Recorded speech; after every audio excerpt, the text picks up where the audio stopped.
স্বাগত টিভিসি সংবাদে আপনাদের সাথে আছি সুরভি আলম তরণী। শুরুতে জানাবো মার্কেন্টাইল ব্যাংক সংবাদ শিরোনামগুলো। নয়া বন্দোবস্তের স্বপ্ন নিয়ে আনুষ্ঠানিকভাবে জাতীয় নাগরিক পার্টির আত্মপ্রকাশ, নেতৃত্বে নাহিদ আখতার, আহ্বায়ক কমিটি ঘোষণা।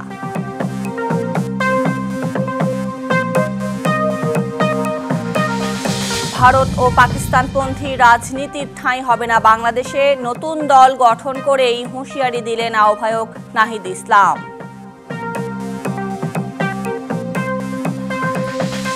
গণতান্ত্রিক বাংলাদেশ গড়ার বড় সুযোগ আগামী নির্বাচন, বললেন তারেক রহমান।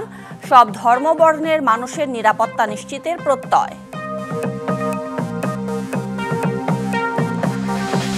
রমজানের বাজারেও তীব্র সংকট, বোতলজাত সয়াবিন তেলের নিত্যপণ্যের সমস্যা 7 দিনের মধ্যে সমাধানের আশ্বাস বাণিজ্য উপদেষ্টার।